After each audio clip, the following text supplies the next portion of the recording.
สวัสดียามเช้าครับสวัสดีเช้าวันที่4เดือน10 68เนาะวันเสาร์มื้อนี้เล่นสปริงสวนลมมณีนาถออกกำลังกายได้ยินเสียงเขาบ่อันมือถือเขาคือเอียงมือถือเขาคือเอียง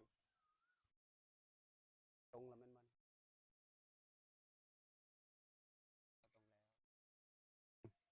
สวัสดียามเช้าครับยุงกัดครับ2 3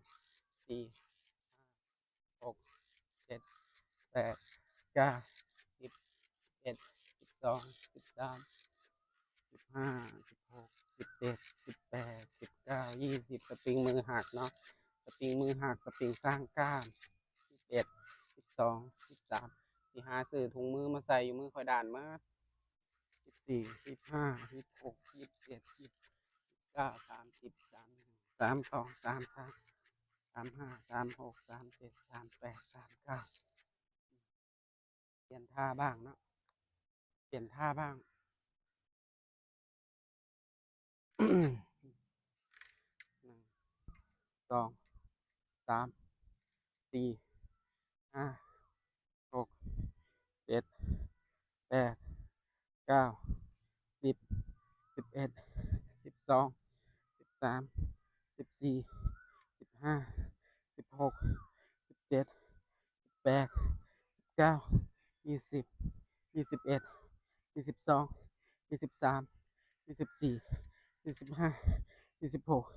27 28 29 30 31 32 33 34 35 36 37 38 39 40โอ้ยท่านี้เป็นอันการบริหารก้นเนาะนี่เห็นบ่ก้นงอนงามเลย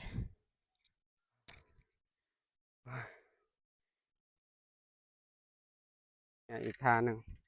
1 2 3 4 5 6 7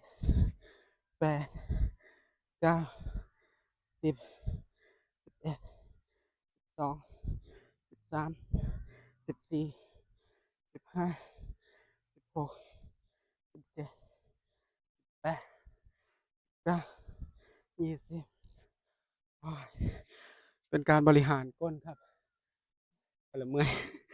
ออกกำลังกายกับโคตรจำก็เมื่อย1 2 3 4 5 6 7 8 9 10 11 12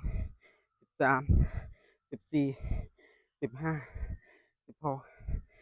17 18 19 20 21 22 23 24 25 26 27 28 29 30โอ้ยสวัสดีครับสวัสดีเช้าวันสวัสดีเช้าวันเสาร์วันที่4เดือน10 68เนาะออกกำลังกายอยู่สวนลมณีนาถนำกันพี่น้องโอ้ยออกกำลังกายไปเว้าไปทำคลิปไปเล่นสปริงมือหักเนาะเล่นสปริงมือหักเนี่ยก็เอิ้นสปริงมือหักสปริงสร้างกล้ามสปริงออกกำลังกายนี่แหละครับขอจบคลิปแค่นี้เด้อครับสวัสดีครับบาย